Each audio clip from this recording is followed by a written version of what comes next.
Bismillahirrahmanirrahim. Assalamualaikum adik-adik. Kita berjumpa kembali dalam materi lanjutan dari bab kombinatorial dan permutasi. Oke. Pada hari ini kita akan bahas subbab 6.6 dalam buku matematika diskrit, yaitu kombinasi. Jadi kombinasi ini bisa dikatakan sebagai bentuk khusus dari permutasi. Jika pada permutasi urutan kemunculan diperhitungkan, maka pada kombinasi urutan kemunculan diabaikan. Misalkan urutan A, B, C itu sama saja dengan urutan A, C, B, B, C, A, dan ACB dianggap sama dan dihitung sekali. Contohnya misalkan kita ada 2 buah bola yang warnanya sama dan 3 buah kotak. Dan setiap kotak hanya boleh berisi paling banyak 1 bola. Kita lihat ilustrasinya. Nah, kita lihat di sini ada 2 buah bola berwarna kuning semuanya. Untuk membedakan bola, kita membedakan masing-masing bola dengan memberikan nama bola A dan bola B. Dan ada 3 buah kotak. Kita ingin memasukkan bola ke dalam kotak. Dan setiap kotak hanya boleh berisi paling banyak 1 bola. Nah, gambar ini mengilustrasikan penempatan bola ke dalam kotak. Hasil akhir penempatan bola A ke kotak 1 dan B ke kotak 2 sama saja susunannya dengan hasil akhir penempatan B ke kotak 1 dan bola A ke kotak 2. Susunan yang diperoleh hanya dihitung sekali saja atau hanya 1 kali cara. Hal yang sama juga dihitung pada waktu menempatkan bola A dan B ke kotak yang kedua dan kotak yang ketiga. Dan juga saat menempatkan bola A dan B ke kotak pertama dan ke kotak ketiga. Nah, dari sini ada 3 cara. Sehingga kita dapat mengetahui jumlah cara memasukkan bola ke dalam kotak dengan menyatakan bahwa P atau penempatan 3, 2 dibagi 2 itu sama dengan P 3 dan 2 dibagi dengan 2 faktorial. Artinya penempatan P32 itu sama saja dengan penempatan 3 buah kotak, ya, dan 2 buah bola dibagi dengan 2 faktorial. Itu sama dengan 3 faktorial dibagi dengan 3 kurang 2, 1 faktorial dibagi dengan 2. Atau sama dengan 3 dikali 2 dibagi dengan 2 sama dengan 3.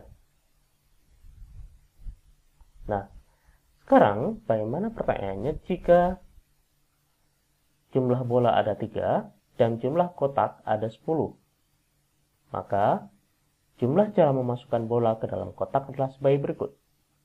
Penempatan 10 kotak, gitu ya, dan sebanyak 3 bola itu sama dengan 10 faktorial dibagi 10 dikurangi 3 atau 7 faktorial dibagi 3 faktorial.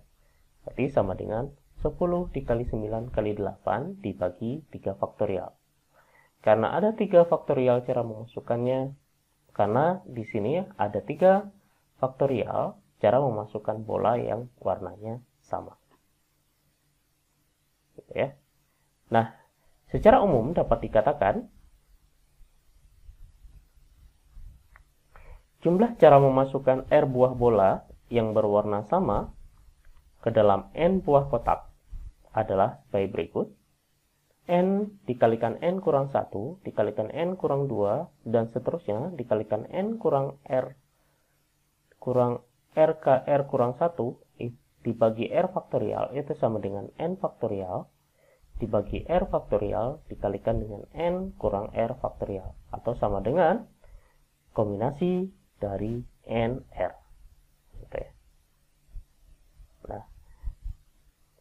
Nah, rumus ini, rumus N faktorial dibagi dengan N faktorial dikalikan dengan N kurang R faktorial, itu disebut sebagai rumus kombinasi R dan dilambangkan dengan C, N, R.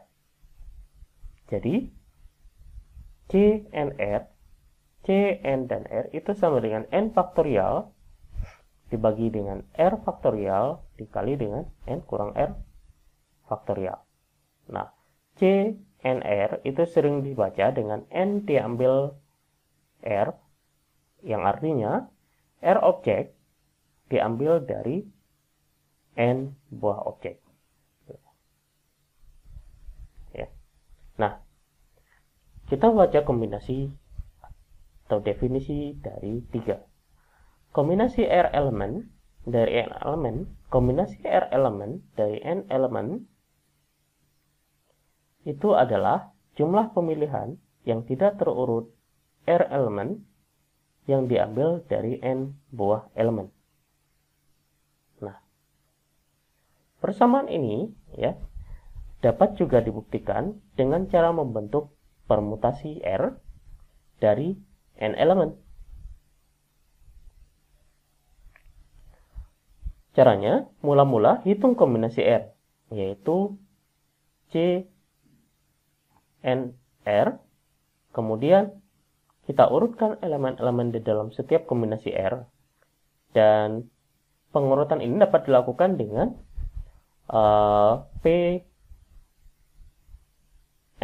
PRR cara. Nah, dengan demikian permutasi R dari N elemen itu adalah PNR sama dengan C NR dikali dengan PRR. Nah, dari persamaan di atas kita dapat peroleh CNR itu sama dengan PNR, ya. CNR sama dengan PNR dibagi dengan PRR itu sama dengan N faktorial dibagi dengan N kurang R faktorial. Kemudian dibagi dengan R faktorial dikali dengan R kurang R kali faktorial. Itu sama dengan, atau dapat kita kita nyatakan sama dengan N faktorial dibagi R faktorial dikali dengan N kurang R faktorial. Nah, bagaimana cara melakukan interpretasi kombinasinya? Ya. Nah, persoalan kombinasi C, N, R itu sama dengan menghitung banyaknya himpunan bagian yang terdiri dari R elemen ya, yang dapat dibentuk dari himpunan dengan N elemen. Nah, dua atau lebih himpunan bagian dengan elemen-elemen yang sama itu dianggap sebagai himpunan yang sama, meskipun urutan elemen-elemennya berbeda. Contohnya misalkan, A sama dengan 1, 2, dan 3. Nah, jumlah himpunan bagian dengan dua elemen yang dapat dibentuk dari himpunan A itu ada 3 buah, yaitu 1 dan 2 sama dengan 2 dan 1, 1 dan 3 sama dengan 3 dan 1, kemudian 2 dan 3 sama dengan 3 dan 2. Atau bisa dinyatakan sebagai kombinasi dari 3 dan 2. Itu sama dengan 3 faktorial dibagi 3 kurang 2 faktorial, kemudian dibagi 2 faktorial. Atau sama dengan 3 faktorial dibagi 1 faktorial dan kali 2 faktorial.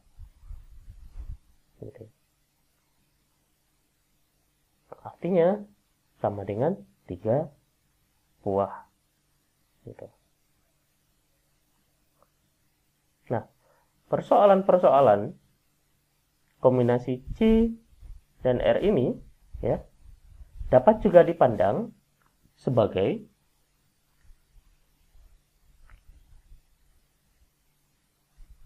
cara memilih R buah elemen dari N buah elemen yang ada. Tetapi, urutan elemen di dalam susunan hasil pemilihan itu dianggap tidak penting. Susunan-susunannya boleh acak. Misalkan, misalkan ada sebuah contoh di sini. Berapa banyak cara membentuk panitia, misalkan komite, komisi, dan sebagainya, yang beranggotakan 5 orang dari sebuah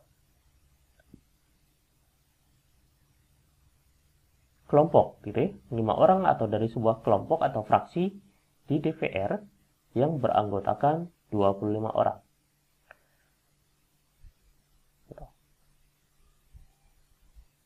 Nah, penyelesaiannya adalah bagaimana? Nah, fraksi, panitia, atau komite itu adalah kelompok yang tidak terurut. Artinya, setiap anggota di dalam kepanitiaan itu kedudukannya bisa dinyatakan sama. Misalkan, 5 orang yang dipilih disimbolkan dengan A, B, C, D, dan E, maka urutan penempatan masing-masingnya di dalam panitia itu tidak penting.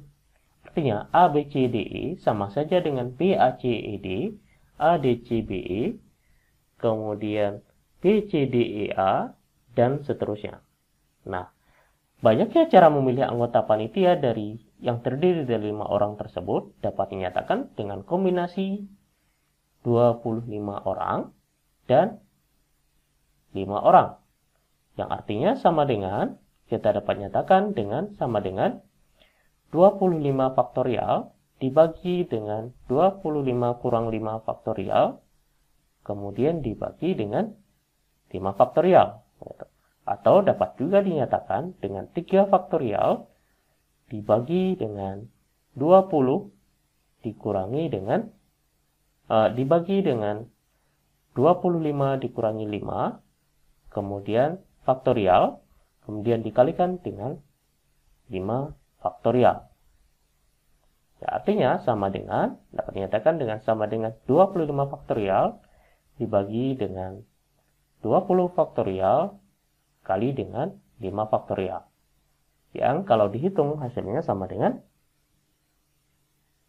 C 25 dan 5 itu sama dengan 53.130 cara untuk membentuk kepanitiaan. Baik. Contoh-contoh tadi itu dapat menggambarkan persoalan-persoalan yang dapat diselesaikan dengan rumus kombinasi. Nah, kita coba lihat contoh berikutnya. Di antara 10 orang mahasiswa teknik informatika angkatan 2018, ditanyakan berapa banyak cara membentuk sebuah perwakilan yang beranggotakan 5 orang, sedemikian sehingga A, mahasiswa bernama A selalu termasuk di dalamnya. B, mahasiswa bernama A tidak termasuk di dalamnya. C, mahasiswa bernama A selalu termasuk di dalamnya, tetapi B tidak. Kemudian D, mahasiswa bernama B selalu termasuk di dalamnya, tetapi A tidak. Kemudian E, mahasiswa bernama A dan B termasuk di dalamnya. Kemudian F, setidaknya salah satu dari mahasiswa yang bernama A atau B termasuk di dalamnya. Oke, bagaimana menyelesaikan persamaan tersebut? Bagaimana menyelesaikan pertanyaan tersebut? Untuk pertanyaan yang pertama, di antara 10 orang mahasiswa teknik informatika, berapa banyak cara membentuk sebuah perwakilan beranggotakan 5 orang, sehingga mahasiswa A selalu termasuk di dalamnya? Penyelesaiannya dapat kita lakukan dengan cara yang pertama, kita masukkan A ke dalam perwakilan. Ya, kita masukkan A ke dalam perwakilan, sehingga tersisa 9 orang mahasiswa. Gitu ya. Kan ada 10 orang, kita masukkan A ke dalam perwakilan, kemudian tersisa 9 orang mahasiswa. Dari 9 orang mahasiswa ini, gitu ya, kita pilih 4 orang lagi ya sebagai anggota perwakilan. Nah, bagaimana melakukannya? Nah, kita bikin kombinasi dengan kombinasi 9 perwakilan dan 4 perwakilan cara. Jadi ada C, 9, dan 4. Ya, artinya sama dengan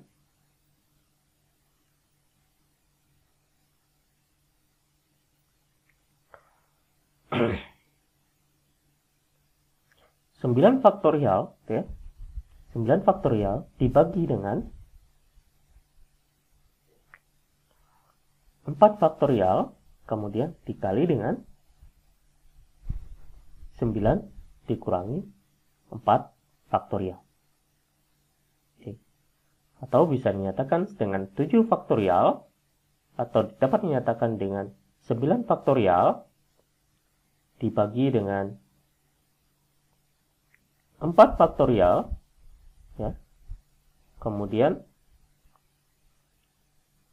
dikali dengan 5 faktorial. Sehingga kita peroleh ada C94 itu sama dengan 126 cara untuk membentuk perwakilan yang beranggotakan 5 orang tersebut. Oke. Nah, bagaimana dengan soal dengan B? Mahasiswa bersama A tidak termasuk di dalamnya. Nah, caranya berarti yang nomor B ini kita keluarkan si A dari kelompok mahasiswa. Sehingga sekarang tersisa 9 orang mahasiswa. Nah, dari 9 orang mahasiswa tersebut, kita pilih 5 orang sebagai anggota perwakilan. Nah, ini dapat dilakukan dengan C95 cara. Gitu ya. Jadi, ada C95 itu sama dengan 126 cara untuk membentuk perwakilan yang beranggotakan 5 orang sedemikian, sehingga A tidak termasuk di dalamnya. Nanti balik lagi, cek lagi rumus yang sebelumnya kita bahas. Kemudian, pertanyaan berikutnya adalah, mahasiswa bernama A selalu termasuk di dalamnya, tetapi B tidak. Mahasiswa bernama A selalu termasuk di dalamnya, tetapi B tidak. Nah, di sini yang bisa kita lakukan adalah keluarkan B dari kelompok mahasiswa. Gitu ya. Kita keluarkan B dari kelompok mahasiswa yang tadinya tersisa 9 orang. Gitu ya.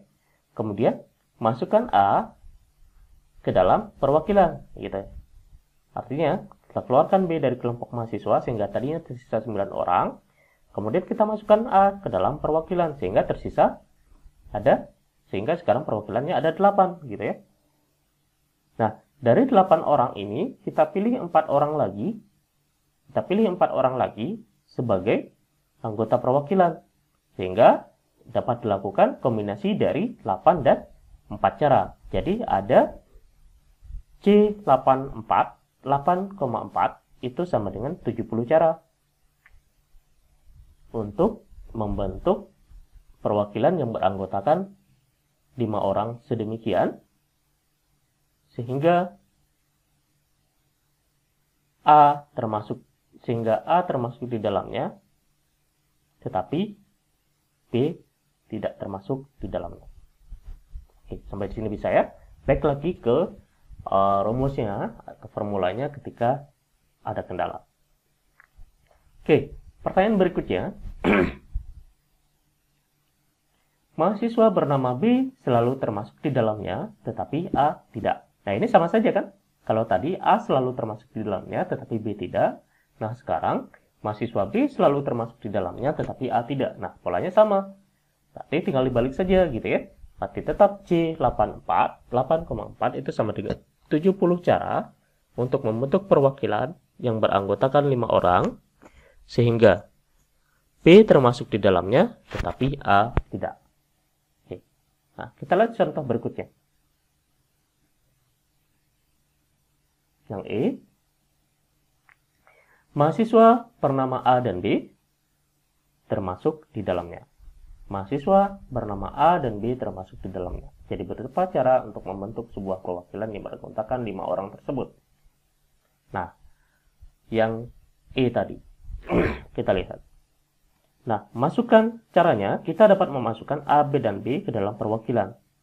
Tuh, kita masukkan A dan B ke dalam perwakilan, sehingga sekarang tersisa 8 orang mahasiswa kan? Karena A dan B sudah dimasukkan ke dalam perwakilan. Nah, dari 8 orang ini, pilih 3 orang lagi sebagai anggota perwakilan. Nah, kita dapat menyatakan, kita dapat memasukkannya, kita dapat melakukannya dengan kombinasi 8 dan 3 gitu.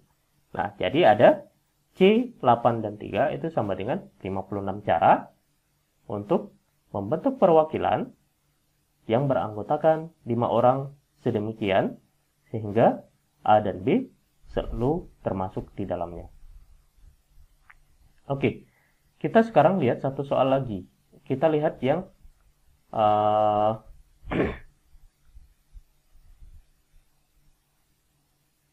soal yang F satu lagi. Bagaimana membentuk perwakilan yang beranggotakan 5 orang sehingga setidaknya salah satu dari mahasiswa yang bernama A atau B, gitu ya, A atau B termasuk di dalamnya. Jadi salah satu, bagaimana jika salah satu. Nah, ini yang nomor F ini itu dapat dinyatakan dengan atau dapat diselesaikan dengan menyatakan jumlah cara membentuk perwakilan sehingga A termasuk di dalamnya tapi B tidak, gitu ya. Artinya boleh A atau boleh B, gitu ya. Jumlah cara membentuk perwakilan sehingga A termasuk di dalamnya tetapi B tidak, atau B termasuk di dalamnya tetapi A tidak, gitu. Nah, itu ditambah dengan jumlah cara membentuk perwakilan sehingga B termasuk di dalamnya A tidak, ditambah dengan jumlah cara membentuk perwakilan sehingga A dan B termasuk di dalamnya. Berarti C AB kemudian ditambah dengan kombinasi C BA kemudian ditambah dengan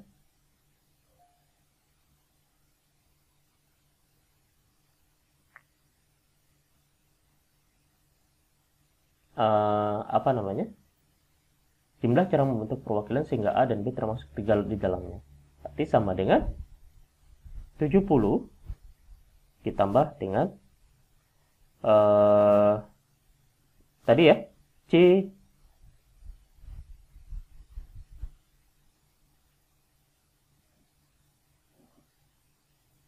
berapa tadi? C 98 apa namanya? C84 gitu ya.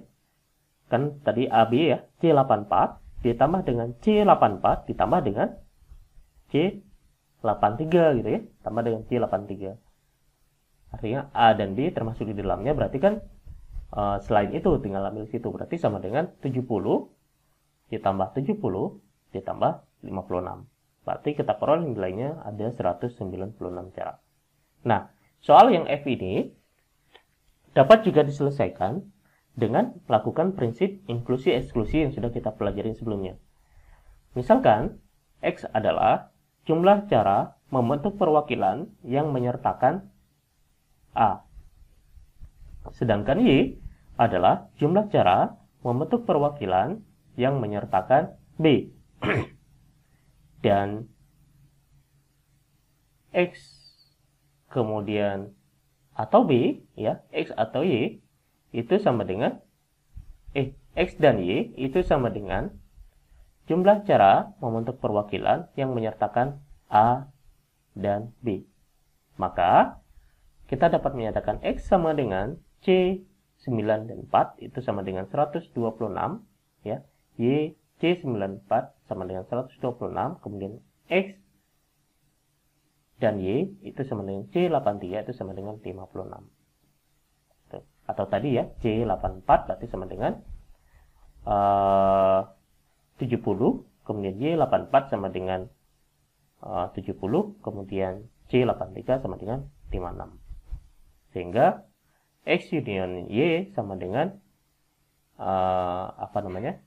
70 tambah 70 ditambah 56 atau 126 tadi ya, tambah 126 dikurangi 56 sama dengan 196 kalau menggunakan konsep atau prinsip dari eksklusi.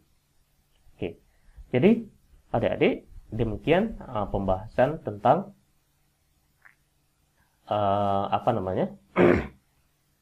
tentang kombinasi. Adik-adik bisa melihat materi lebih lanjutnya dari slide yang saya berikan dan juga penjelasan slide yang nanti akan saya berikan. Kemudian untuk menyelesaikan, untuk lebih memahami materi ini, silakan adik-adik mengerjakan 3 soal yang ada di video ini. Soal pertama, kursi-kursi di sebuah bioskop disusun dalam baris-baris, satu baris berisi 10 buah kursi. Berapa banyak cara mendudukkan 6 orang penonton pada satu baris kursi, di mana jika A, bagaimana mendudukkan penonton 6 orang pada satu baris kursi jika bioskop dalam kondisi terang, dan B, jika bioskop dalam keadaan gelap.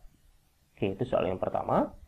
Soal yang kedua, mirip dengan contoh soal tadi, ada 5 orang mahasiswa jurusan matematika dan 7 orang mahasiswa jurusan informatika. Berapa banyak cara membentuk panitia yang terdiri dari 4 orang jika A, tidak ada batasan jurusan, B, semua anggota panitia harus dari jurusan matematika, C, semua anggota panitia harus dari jurusan informatika, D, semua anggota panitia harus dari jurusan yang sama, dan E, 2 orang mahasiswa per jurusan harus mewakili. Dan soal yang ketiga, berapa banyak cara membentuk sebuah panitia yang beranggotakan 5 orang yang dipilih dari 7 orang pria dan 5 orang wanita, jika di dalam kepanitiaan tersebut paling sedikit beranggotakan 2 orang wanita. Oke, 3 soal tersebut silakan diselesaikan dan dikumpulkan hari ini paling lambat pada pukul 3 atau 15 siang. Oke, terima kasih. Silakan dikerjakan dan silakan dipelajari kembali jika ada yang tidak dipahami dari materi kombinasi ini dan juga materi-materi sebelumnya yang sudah kita pelajarin pada konsep kombinatorial dan permutasi yang sudah kita bahas sebelum-sebelumnya. Semangat. Assalamualaikum warahmatullahi wabarakatuh.